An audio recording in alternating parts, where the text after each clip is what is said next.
Hello friends, welcome to the channel doctor for B. അപ്പം എല്ലാവർക്കും monsoon ride part 2യിലേക്ക് സ്വാഗതം. ഒരു ഭീമാകാരമായിട്ടുള്ള പേടിപ്പെടുത്തുന്ന ഒരു രാത്രി, അതിനുശേഷമുള്ള അതിമനോഹരമായ ഒരു രാവിലെ, ചുറ്റിലും കാടും പച്ചപ്പും അരുവികളും ഒക്കെ കണ്ടുള്ള ഒരു മനോഹരമായിട്ടുള്ള ഒരു രാവിലെ. കുറച്ചു നേരം പ്രകൃതി ഭംഗിയൊക്കെ ആസ്വദിച്ചു നിന്ന് ഞാൻ പുറത്തേക്കിറങ്ങി. ഇന്നലെ രാത്രിയിൽ ഇവിടെ എന്തെന്ന് അറിയാൻ സാധിച്ചില്ല, കാരണം ഇരുട്ട്. അങ്ങനെ കുറച്ചു നേരം പുറത്തൊക്കെ നോക്കി നിന്ന ഞാൻ നമ്മുടെ ഒരു സുഹൃത്തിനെ നോക്കിപ്പോയി. അതെ, നമ്മുടെ RS200 തന്നെ ഒരു രാത്രി മൊത്തം ഒറ്റയ്ക്കിരുന്ന് തണുപ്പ് കൊണ്ട് അവനെ എടുത്ത് നേരെ പോയത് ഒരു ചായ കുടിക്കാൻ.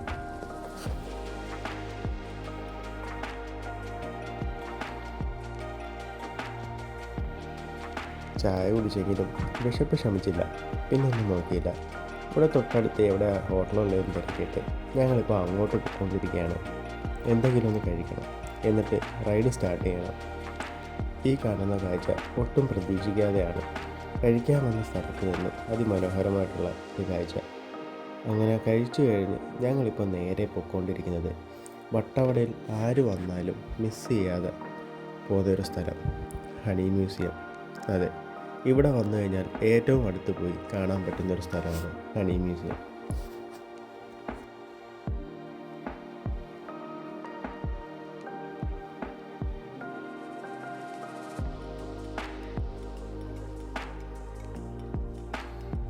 അകലെ കണ്ട ഈ കാഴ്ചയെ ഒന്നുകൂടി അടുത്ത് കാണാൻ കിട്ടിയൊരവസരം.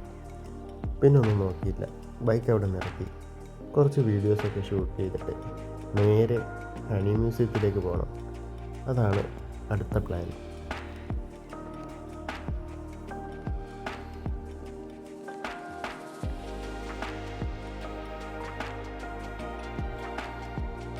മുമ്പ് കണ്ട സ്പോട്ടിൽ നിന്നും അധിക ദൂരമൊന്നുമില്ല.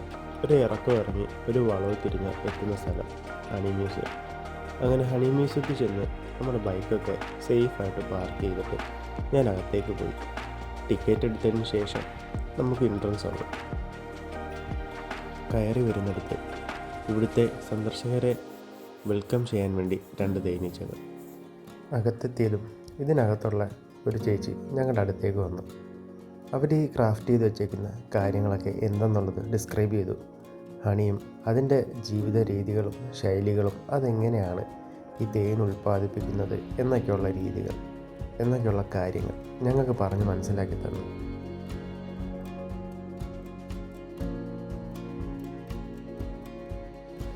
അങ്ങനെ കുറച്ച് കഴിഞ്ഞപ്പോൾ ഞങ്ങളൊരു സ്ക്രീൻ റൂമിലേക്ക് കൊണ്ടുപോയി പറഞ്ഞ കാര്യങ്ങളൊക്കെ എന്തെന്നുള്ളത് ഒന്ന് വിഷ്വലൈസ് ചെയ്ത് കാണിച്ചു. കാര്യങ്ങൾ കുറേ കൂടി വ്യക്തമാവാൻ ബയോളജി ക്ലാസ് ഒന്നും അധികം ഇൻട്രസ്റ്റ് ഇല്ലാതെ ഞാൻ പിന്നെ അവിടെ നിന്ന് ഇറങ്ങി കുറേ ഷൂട്ടിങ്ങും ഹണിയുടെ ഫോട്ടോസും ഇവിടെ ഇവർ ഹാൻഡ് ക്രാഫ്റ്റ് ചെയ്ത് വെച്ചേക്കുന്ന കാര്യങ്ങളൊക്കെ ആയിരുന്നു. പക്ഷേ എൻ്റെ കണ്ണിലുടക്കിയതല്ല പാർക്കാൻ സൈഡിൽ വന്ന ഈ 4 ലാംബോയും ഒരു 4x4ഉം. ഹണി മ്യൂസിയത്തിൽ നിന്നും ഇറങ്ങിയ ഞങ്ങൾ ബാക്ക് പാക്കിൻ്റെ നിർബന്ധപ്രകാരം തൊട്ടടുത്തുള്ള വീട്ടിലേക്ക് പോയി. കാരണം ഇവിടെ കംപ്ലീറ്റ്ലി ചെടികളും പൂക്കളും സ്ട്രോബെറി തോട്ടങ്ങളും ഒക്കെ ഉണ്ട്. ഇതൊക്കെ ഫ്രീ ആണ് ഇവിടെ. നമുക്ക് അനുവാദം ചോദിച്ചു കഴിഞ്ഞാൽ അകത്ത് കയറി കാണാം. അങ്ങനെ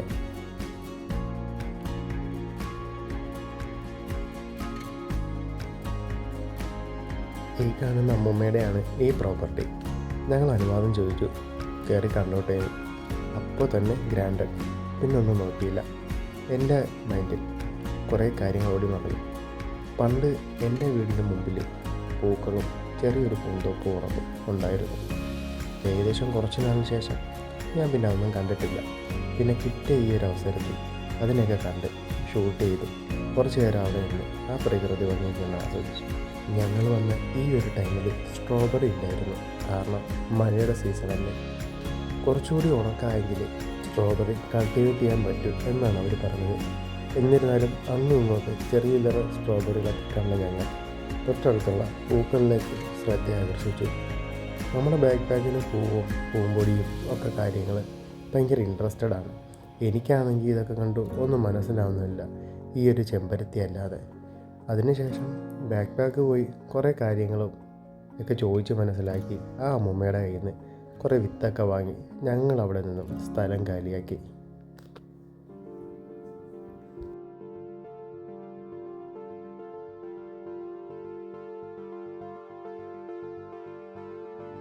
അങ്ങനെ ഞങ്ങൾക്ക് സമ്മാനിച്ച നല്ല കാഴ്ചകൾക്കും നല്ല ഓർമ്മകൾക്കും നന്ദി പറഞ്ഞുകൊണ്ട് വട്ടവടയിൽ നിന്നും ഞങ്ങൾ വിട പറയുകയാണ്.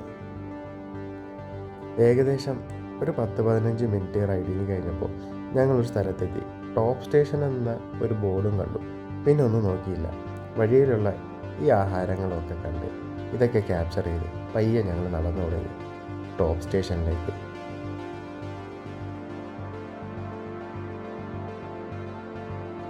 എനിക്ക് വലിയ പ്രതീക്ഷയൊന്നും തോന്നിയില്ലെങ്കിലും പിന്നെ അത് മാറി തുടങ്ങി. കാരണം ചുറ്റുമുള്ള ഈ മരങ്ങളും ഈ ഇറങ്ങിപ്പോകുന്ന സ്റ്റെപ്പിന് മുമ്പിൽ ഞാൻ കാണുന്ന കാഴ്ചകളൊക്കെ വിചിത്രമായി എനിക്ക് തോന്നി.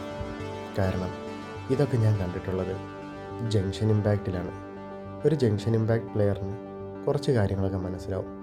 അതിലെ ആനിമേറ്റഡ് ക്യാരക്ടേഴ്സ് നടന്നു പോകുന്ന ഏകദേശം സാമ്യമുള്ള ഒരു വഴി. കുറേ ആൾക്കാരുണ്ട് ഇവിടെ, കുറേ പേര് ഫോട്ടോ എടുക്കുന്നുണ്ട്. പക്ഷേ ഇതൊന്നുമല്ല. നമ്മളിവിടെ വന്നു കഴിഞ്ഞാൽ നമ്മളെ ആകർഷിക്കുന്നത് ഈ പ്രകൃതിയൊക്കെ തന്നെയാണ്.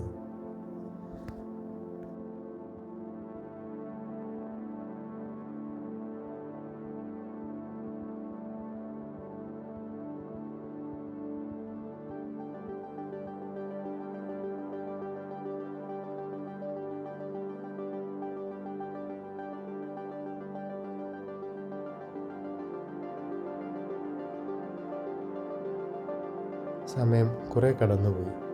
മൂന്നാറിൽ ഓടിയെത്താൻ ഇനിയും കിലോമീറ്ററുകൾ ബാക്കി. ഈ യാത്രയിൽ എനിക്ക് മനസ്സിലാക്കി തന്ന ഒരു കാര്യമുണ്ട്. പ്രകൃതിയെ എല്ലാവർക്കും വലിയ ഇഷ്ടമാണ്. ലോകത്തിൻ്റെ നാനാ ഭാഗങ്ങളിൽ നിന്നുള്ള ആൾക്കാരെ ഞാൻ ഈ കൊച്ചു വട്ടവടയിൽ കണ്ടു. ഈ ഒരു കൊച്ചു ഗ്രാമത്തിന് വേണ്ടി എത്രയോ വലിയ രാജ്യങ്ങളിൽ നിന്നാണ് ആൾക്കാർ വന്നിട്ടുള്ളത്. അതാണ് പ്രകൃതിയുടെ ഒരു മായാജാലം എന്ന് പറയുന്നത്. അതുകൊണ്ടാണ് പ്രകൃതിക്ക് മനുഷ്യൻ്റെ ഏത് മാനസികാവസ്ഥയിലും സമാധാനം നൽകാൻ പറ്റും എന്ന ആൾക്കാർ പറയുന്നത്. ഈ യാത്രകളാണ് അതിനുള്ള ഏക മാർഗവും. ഇനി പറയാൻ ബാക്കി വെച്ചൊരു കാര്യം ഞാനിപ്പോൾ പറയാം. തലേ ദിവസം നിങ്ങളിപ്പോൾ ഈ കാണുന്ന പ്രകൃതിയും ഈ ഭംഗിയും ഒന്നും ഞങ്ങൾ അറിഞ്ഞില്ല. ഞങ്ങളുടെ ഉള്ളിൽ ഭയവും ടെൻഷനും ഒക്കെ ആയിരുന്നു. കാരണം ഇരുട്ടത്ത് ഈ മനോഹരമായിട്ടുള്ള ഒരു വഴി ഇതിനേക്കാൾ ഭീമാകാരമായിട്ടുള്ള ഒരു വഴിയായിട്ടാണ് തോന്നുന്നത്. പേടിപ്പെടുത്തുന്ന ഒരു വഴി, കിലോമീറ്ററുകളോളം തിരിഞ്ഞും മറിഞ്ഞുമുള്ള റോഡുകൾ.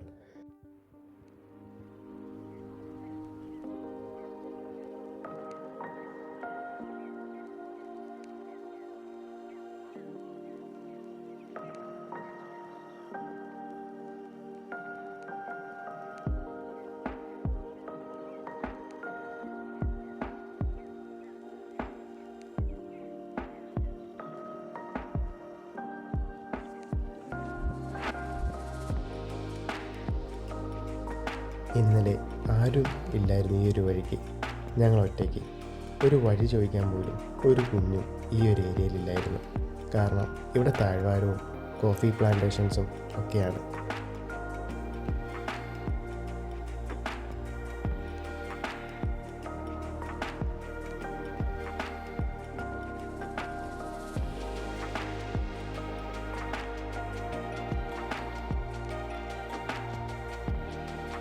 അങ്ങനെ കുറച്ച് നേരത്തെ റൈഡിങ്ങിന് ശേഷം ഞങ്ങളിപ്പോൾ എത്തിയിരിക്കുന്നത് മൂന്നാർ ടൗണിലേക്കാണ്.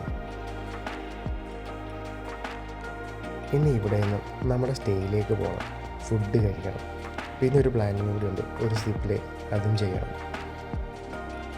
തലേ ദിവസം ഞങ്ങൾക്കൊരു പണി കിട്ടി. വേറൊന്നുമല്ല, ഇപ്പോൾ നിങ്ങൾ കാണുന്ന പ്രോപ്പർട്ടിയിലല്ല ഞങ്ങൾ കിടന്നുറങ്ങിയത്. ഞങ്ങൾ പറഞ്ഞിരുന്ന പ്രോപ്പർട്ടിയിൽ ഒരു സ്റ്റേ ബാക്കും കൂടി ഞങ്ങൾ പറഞ്ഞിട്ടുണ്ടായിരുന്നു. പക്ഷേ അയാൾ അതൊന്നും ശ്രദ്ധിക്കാതെ, അയാൾ അതൊന്നും ഫോളോ അപ്പ് ചെയ്യാതെ ഞങ്ങൾക്കൊരു പണി തന്നു. ആ ഒരു പ്രോപ്പർട്ടി കംപ്ലീറ്റ്ലി നെക്സ്റ്റ് ഡേയിലേക്ക് ഒരു ഫാമിലിക്ക് കൊടുത്തു. ഞങ്ങൾ വഴിയാധാരമായി. പക്ഷേ അതിലും നല്ലൊരു പ്രോപ്പർട്ടി, പ്രകൃതിയായിട്ട് ഇടപഴകി നിൽക്കുന്ന, നമുക്ക് സമയം ചെലവഴിക്കാൻ പറ്റുന്ന, നല്ല ഹോസ്പിറ്റാലിറ്റിയുള്ള ഒരു പ്രോപ്പർട്ടി ഞങ്ങൾക്ക് കിട്ടി. അതാണ് ഇപ്പോൾ നിങ്ങൾ കണ്ടുകൊണ്ടിരിക്കുന്നത്.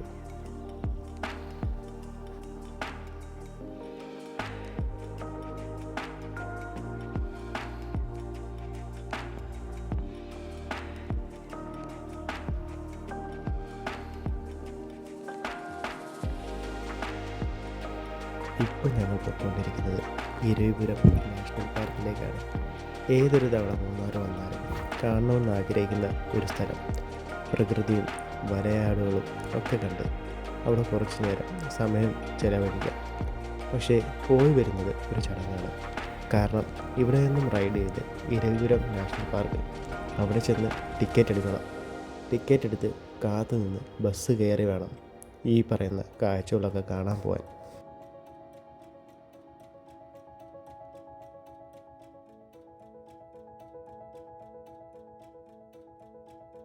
അങ്ങനെ ഞങ്ങൾ ഇരവിപുരം നാഷണൽ പാർക്കിൽ എത്തിയിട്ടുണ്ട്. ഇനി ഇവിടെ നിന്നും പോയി ടിക്കറ്റ് എടുക്കണം. ടിക്കറ്റ് എടുത്തിട്ട് അകത്തേക്ക് പോകണം. പക്ഷേ നല്ലൊരു ക്യൂ ഉണ്ടെന്നാണ് തോന്നുന്നത്. നല്ല തിരക്കുണ്ട്. പല സ്ഥലങ്ങളിൽ നിന്നും പല രാജ്യത്തു നിന്നുള്ള ആൾക്കാരെ ഇവിടെ കാണാൻ കഴിയും. മഴയൊക്കെ ആയതുകൊണ്ട് തന്നെ ചെറിയൊരു പോപ്കോണൊക്കെ വാങ്ങി തിന്ന് ഒരു ചായയൊക്കെ കുടിച്ചിട്ട് പോകാമെന്ന് കരുതി. ചെറിയ ഒരു വിശപ്പുണ്ട്. മഴ ആയതുകൊണ്ടായിരിക്കും.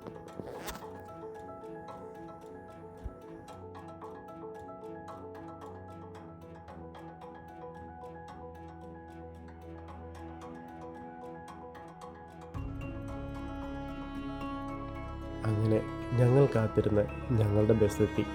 ഒരു സൈഡ് സീറ്റ് തന്നെ പിടിച്ച് ഇരുന്ന് കുറേ വീഡിയോസൊക്കെ എടുക്കണ്ടേ. അങ്ങനെ ബസ്സിൽ കയറി ഓടിത്തുടങ്ങിയപ്പോൾ ഗ്രൗണ്ടിൽ നിന്നുമുള്ള ഉയരം കൂടി വരുന്നതായി ശ്രദ്ധിക്കപ്പെട്ടു.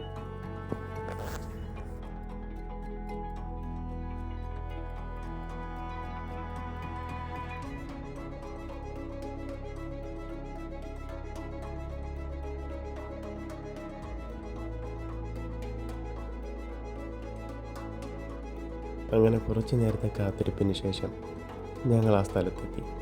ഇവിടെ നിന്നും മുകളിലേക്ക് കയറി വേണം കാഴ്ചകളൊക്കെ കാണാനും എക്സ്പ്ലോർ ചെയ്യാനും. നല്ല തിരക്കുണ്ടായിരുന്നു. ഒപ്പം ചെറിയൊരു ചാറ്റമഴയും. വരയാടുകളുടെ ബോർഡും അതിനെ തുടരുതെന്നും ഒക്കെ അവിടെ എഴുതി വച്ചിട്ടുണ്ട്.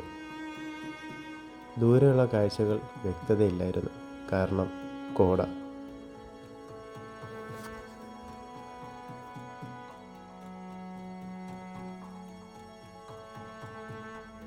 അപ്പം ഇങ്ങോട്ടേക്ക് വരുന്നത് ഇരവിപുരം നാഷണൽ പാർക്കിലേക്ക് വരണം തുടങ്ങി താഴെ നിന്ന് നമ്മൾ ടിക്കറ്റ് എടുക്കണം. ടിക്കറ്റ് എടുത്തതിന് ശേഷം നമ്മൾ എത്ര പേരാണെന്നുള്ളത്, ഞങ്ങൾ 2 പേരുണ്ട്, ഞങ്ങൾക്ക് 400 ആയിട്ടുണ്ട്.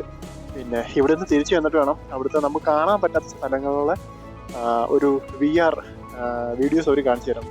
റിയാലിറ്റിയിലുള്ള അവർ പറയുന്നത് ഇത് റിയാലിറ്റിയിൽ ഷൂട്ട് ചെയ്തിട്ട് നമ്മളെ കാണിക്കുന്നതാണെന്നാണ് പറഞ്ഞത്, ലൈവ് ആണെന്ന് പറഞ്ഞു. അതിന് എന്താണെന്നുള്ളത് വ്യക്തമായിട്ട് അവിടെ ചെന്നിട്ടേ അറിയാൻ പറ്റും. പക്ഷേ ഈ ഒരു കാഴ്ചകളൊക്കെ നിങ്ങൾ നോക്ക്, ഭയങ്കര രസമുണ്ട്. കാരണം ഇതേപോലൊക്കെയുള്ളൊരു ദിവസം, ഈ 365 ദിവസത്തിൽ നമ്മൾ സെലക്റ്റഡ് ആയിട്ട് എടുത്തേക്കുന്ന ഈ ദിവസം കൊണ്ട് നമുക്ക് കിട്ടുന്ന ഈ ഒരു കാഴ്ചകൾ, ഈ ഒരു പ്രകൃതിയായിട്ടുള്ളൊരു ഇടപെടലിൽ നമുക്ക് ഭയങ്കരത്തി നമ്മളെ ഹീൽ ചെയ്യുന്നുണ്ട്. കാരണം വെച്ച് കഴിഞ്ഞാൽ അത്രത്തോളം ഉണ്ട് നമ്മുടെ എന്താ പറയുക, കണ്ണിൽ കാണുന്ന കാഴ്ചകൾക്ക് മനസ്സിന് കുളിര് അണിയിക്കാൻ പറ്റുന്നുണ്ടെങ്കിൽ പിന്നെ വേറൊന്നുമില്ല, ഹാപ്പിനെസ് എന്ന് വേണമെങ്കിൽ പറയാം, സന്തോഷം. സോ ഇതൊക്കെയാണ് ഞാൻ ഇവിടെ കണ്ടുകൊണ്ടിരിക്കുന്നത്. ഇതൊക്കെ ഞാൻ നിങ്ങളെ കാണിക്കുമ്പോഴും അത്യധികം സന്തോഷത്തോടു കൂടിയാണ് കാണിക്കുന്നത്. അത്രത് ഷൂട്ട് ചെയ്യുന്നതൊക്കെ ഭയങ്കര സന്തോഷമാണ്.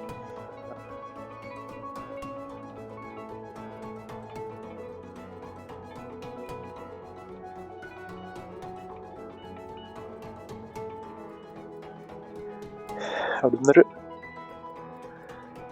തേയിലയൊക്കെ കളക്ട് ചെയ്തിട്ട് വരുന്നതാണ്. മാറിക്കൊടുക്കാം. പഴയ നൊസ്റ്റാൾജിക് ട്രാക്ടറാണ് അത്.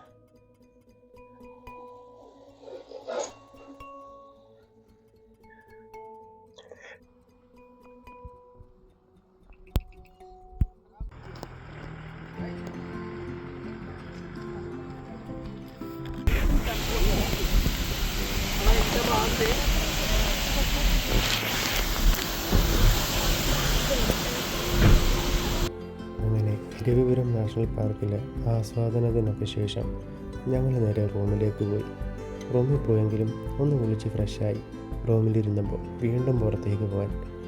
അങ്ങനെ ഞങ്ങൾ രാത്രിയിൽ നമ്മൾ RSO എടുത്ത് നേരെ വിട്ടത് ഒരു ചായ കുടിക്കാൻ.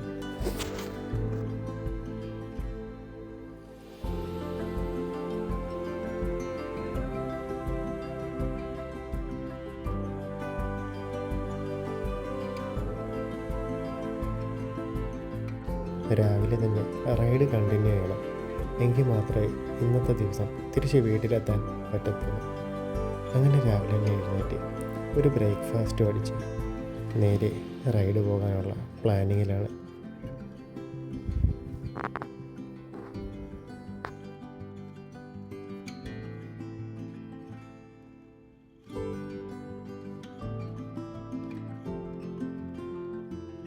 ഇപ്പോൾ ഞങ്ങൾ പോയിക്കൊണ്ടിരിക്കുന്നത് റിപ്പിൾ വാട്ടർഫാൾസിലേക്കാണ്. കേരളത്തിലെ നല്ല ഇന്ത്യയിലെ തന്നെ ലോങ്ങസ്റ്റ് സിപ്പ് ലൈൻ ഉണ്ട് എന്ന് അവകാശപ്പെടുന്ന സ്ഥലത്തേക്ക്. ഏകദേശം ഒരാൾക്ക് 650 രൂപയാണ് ഇവിടെ സിപ്പ് ലൈനിന് വരുന്നത്. അങ്ങനെ ഇൻ്റർനെറ്റിൽ നിന്നും ഏകദേശം ഒരു മുഖഭാവമൊക്കെ മനസ്സിലാക്കിയിട്ടാണ് ഞങ്ങൾ ഈ ഒരു സ്ഥലത്തേക്ക് പോകുന്നത്. ഒരു വെള്ളച്ചാട്ടവും അതിന് മുകളിലൂടെ ഒരു സിപ്പ് ലൈനും, ഇതാണ് ഇവിടുത്തെ ഒരു ഹൈലൈറ്റ്. ഓൾറെഡി ഞങ്ങൾ സിപ്പ് ലൈൻ എടുത്തത് കൊണ്ട് തന്നെ ഇവിടെ സിപ്പ് ലൈൻ ഒന്നും എടുക്കുന്നില്ല. ഇവിടെ പോയി ആ വെള്ളച്ചാട്ടവും കൂടി ഒന്ന് കണ്ടിട്ട് നേരെ വീട്ടിൽ പോകണം. അത് മാത്രമാണ് ഇപ്പോഴത്തെ ഒരു പ്ലാൻ എന്ന് പറയുന്നത്.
അങ്ങനെ പ്രകൃതിയും പ്രകൃതിയുടെ മനോഹാരിതയൊക്കെ കണ്ട ഞങ്ങൾ ഒരു സാധാരണ ജീവിതത്തിലേക്കുള്ള തിരിച്ചുപോക്ക്.